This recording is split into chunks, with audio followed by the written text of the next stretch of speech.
என் அன்பு நேயர்களுக்கு உங்கள் உஷாவின் அன்பு வணக்கங்கள். என் முந்தைய பகுதிகளை படித்தவர்களுக்கு கோடி நன்றிகள். கால தாமதத்திற்கு மன்னிக்கவும். வாருங்கள், ராஜாஜியின் ராமாயணத்திற்குள் செல்வோம். இன்றைய பகுதி 79.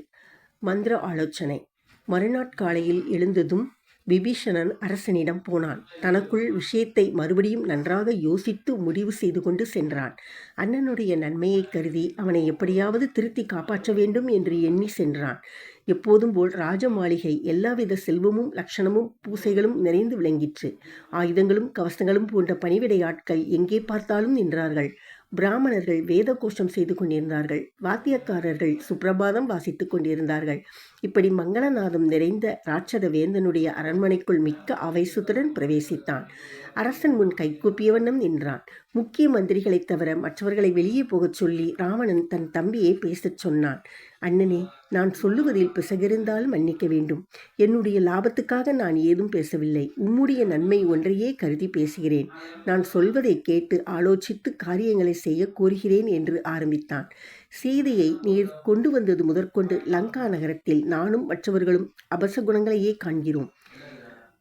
ஹோமாக்கினி வளர்க்கும் போது எரிய வேண்டிய முறையில் எரியவில்லை. சரியான மந்திரங்களுடன் அவி சொரிந்தாலும் அக்னி மூழ்வதில்லை. பூசி ஸ்தலங்களில் பாம்புகள் காணப்படுகின்றன. நைவேத்திய சாமான்களில் எறும்பு உமைக்கிறது. பசுக்கள் பால் சரியாக கறப்பதில்லை. யானைகள், குதிரைகள், ஒட்டகங்கள், கோவேறு கழுதைகள் இவைகள் ஆரோக்கியமிழந்து சரியாக உண்ணாமலும் விபரீதமாகவும் நடந்து கொள்கின்றன. வைத்தியம் பலிக்கவில்லை. காக்கைகள் நகரத்து விமானங்கள் மேல் கூட்டம் கூட்டமாக உட்கார்ந்து அவலட்சணமாக கத்துகின்றன. கழுகுகளும் வட்டமிட்டு கொண்டு சகுனக்குறிகள் அறிந்தவர்களுக்கு கவலை உண்டாக்கி வருகின்றன. நரிகள் ஊருக்குள் பிரவேசித்து அகாலங்களில் ஊளையிடுகின்றன. காட்டு மிருகங்கள் நகரத்துக்குள் நடமாடுகின்றன. இவையெல்லாம் நமக்கு மிக பெரும் அபாயமும் நஷ்டமும் குறிக்கின்றன. இதை நாம் அலட்சியம் செய்யக்கூடாது. சீதையை திருப்பி அனுப்பிவிடுவீர். அவளை கொண்டு வந்தது முதல் இந்த கெட்ட குறிகள் காணப்படுகின்றன. மற்றவர்களையும் விசாரித்து பார்ப்பீர். நான் சொல்லும் அவலட்சண குறிகள் நிகழ்ந்தது உண்மையா இல்லையா என்று. நான் சொல்வதை ஏற்றுக்கொள்ள முடியாது என்று தீர்மானித்தாலும் என் பேரில் கோபித்து கொள்ள வேண்டாம். வீணாக விரோதத்தை சம்பாதிப்பதில் பயனில்லை. சீதையை திருப்பி தந்துவிட்டு சுகமாக இருப்போம் என்று மிக பணிவுடன் சொன்னான். ஒரு நாளும் முடியாது. சீதையை திருப்பித் தரும் பேச்சு பேச வேண்டாம். இந்த எதிரியை நான் பெரிதாக பொருட்படுத்தவில்லை. நமக்கு ஒரு பயத்தையும் நான் காணவில்லை. நீ போகலாம் என்றான் ராவணன். இவ்வாறு பிடிவாதமாக இருந்த போதிலும் சீதையை பற்றி தன்னுடைய ஆசை நிறைவேறவில்லையே என்றும் நெருங்கிய உறவினர்களும் தன் காரியங்களை குற்றமாக கருதுகிறார்களே என்றும் கண்ட ராவணன் சாந்தியை இழந்தான். ஆனால் அதை காட்டிக்கொள்ளாமல் மறுபடியும் சபையை கூட்டினான். காமமும் கோபமும் அவனுடைய புத்தியை நேர்வழியில் செலுத்தாமல் போனாலும் தான் செய்வதில் தவறு இருப்பதை உணர்ந்து மற்றவர்களோடு ஆலோசனை செய்வதில் ஒரு ஆறுதல் கண்டான். தங்கமயமான தேரில் ஏறிக்கொண்டு சென்றான். மிக உயர்ந்த ஜாதி குதிரைகள் பூட்டிய தேர், கத்தியும் கேடயமும் தரித்த வீரர்கள் கண்ணை கவரும் உடுப்புகள் அணிந்து முன்னும் பின்னும் இரு பக்கங்களிலும் சென்றார்கள்.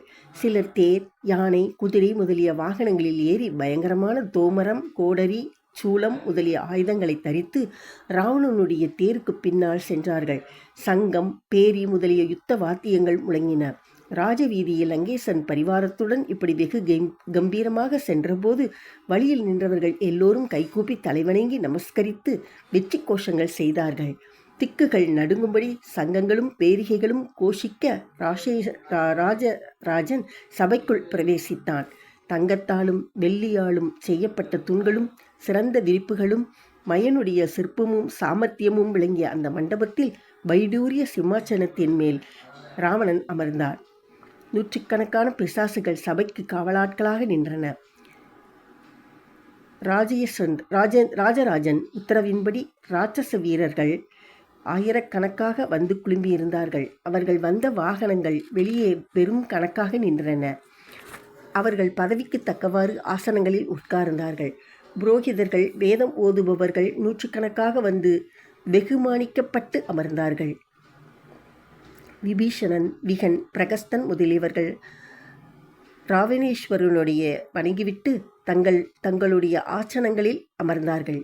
ஆலோசனை சபையில் நிர்வாகிகள், உத்தியோகஸ்தர்கள் எல்லாம் வந்து கூடியிருந்தார்கள். அவர்கள் அனைவரும் மகா நிபுணர்கள், சூரர்கள், ராவண பக்தர்கள். பரிமளப் பொருள்களின் சுவாசனை மண்டபத்தில் வீசிற்று. ஒருவருடன் ஒருவர் பேசாமல் சப்தம் அடங்கி சபை கம்பீரமாக அறிவாளிகளும் மகா பலசாலிகளும் உக்கிர வீரர்களும் நிறைந்து தேவேந்திரனுடைய சபைக்கு நிகராக விளங்கிற்று. தன் ராஜ்யத்தின் சேமத்தை கோரியவனும் இயற்கையில் சிறந்த அறிவாளியுமான ராவணன் காமத்தின் வேகத்தில் மதியை இழந்தான். பெரும் கவலையில் இருந்தவனாகிலும் காமத்தாலும் அகங்காரத்தாலும் சரியான யோசனை செய்ய முடியாத நிலையில் இருந்தான். சபையில் கூடிய தன் பந்துக்களும் தன் நன்மையை விரும்புகிறவர்களுமான இராட்சச கூட்டத்தை பார்த்து சொன்னான், எல்லா விதத்திலும் நீங்கள் திறமைசாலிகள். எந்த சிக்கலான விஷயத்திலும் சரியான யோசனை சொல்லும் சக்தி வாய்ந்தவர்கள். இதுவரை நீங்கள் ஆலோசித்து சொன்ன எந்த விஷயமும் பயன்பெறாமல் போனதே இல்லை. ஆனபடியால் உங்களை இப்போது கேட்கிறேன். நான் செய்த காரியம் உங்களுக்கு தெரிந்ததே. தண்டகாரண்யத்தில் வசித்து கொண்டிருந்த ஜானகியை கொண்டு வந்து விட்டேன். அவள் பேரில் எனக்கு உண்டாக இருக்கும் ஆசையை நான் அடக்க முடியவில்லை. அவளை நான் திருப்பி அனுப்ப முடியவே முடியாது. இப்போதும் அவள் பேரில் எனக்குள்ள விருப்பத்தை நீக்கிக் கொள்ள என்னால் முடியவில்லை. இதை நான் உங்கள் முன்னிலையில் ஒப்புக்கொள்கிறேன். என் விருப்பத்துக்கு அவள் சம்மதிக்கவில்லை. ராமன் வருவான், தன்னை மீட்பான் என்று நம்பி வருகிறாள். அவன் வர முடியாது, உன்னை அவன் அடைய முடியாது, என்னை ஒப்புக்கொண்டு சுகமாக இரு என்று எவ்வளவோ நான் சொன்னேன். 1 வருஷ காலம் கெடு கேட்டாள். நானும் அதற்கு ஒப்புக்கொண்டேன். இப்போது உங்கள் யோசனையை கேட்கிறேன். என் இஷ்டம் பூர்த்தியாகவில்லை. சீதையை திருப்பி அனுப்பிவிட்டு ராமனிடம் மன்னிப்பு கேட்க என் மனம் ஒரு நாளும் இசையாது. இதுவரையில் நானும் வீரர்களாகிய நீங்களும் எந்த யுத்தத்திலும் தோல்வியை கண்டதில்லை. இந்த சமுத்திரத்தை தாண்டி ஒரு வானரன் எப்படியோ வந்து இந்த நகரத்தை சேதம் செய்துவிட்டு திரும்பினான். ராமனும் வானர சேனையும் கடலை தாண்டி வருவது கஷ்டம். வந்தாலும் எனக்கு பயமில்லை. நன்றாக யோசித்து சொல்லுங்கள். கடல் எதிர்க்கரையில் ராமலட்சுமணர்களும் சுக்ரீவனும் அவனுடைய வானர்களும் வந்திருக்கிறார்கள். ராமலட்சுமணர்களை கொல்லும் உபாயம் சொல்லுங்கள். நான் முந்தையே சபை கூட்டியிருப்பேன். கும்பகர்ணன் தூக்கமிட்டு எழுந்திருக்கவில்லை. அதற்காக காத்திருந்தேன் என்றான். இவ்வாறு காமத்தால் புத்தி இழந்து தன் கவலையை மறைத்து கொஞ்சம் பொய்யும் கலந்து பேசினான். சீதை 1 வருஷ காலம் கெடு வைக்கவில்லை. தன் கௌரவத்தை காப்பாற்றிக் கொள்ள அவ்வாறு மாற்றி சொன்னான். இத்துடன் இன்றைய பகுதி முடிந்தது. மீண்டும் சந்திப்போம். நன்றி, வணக்கம். இன்றைய பகுதி உங்களுக்கு பிடித்திருந்தால் லைக் பண்ணுங்க, கமெண்ட் பண்ணுங்க. நன்றி.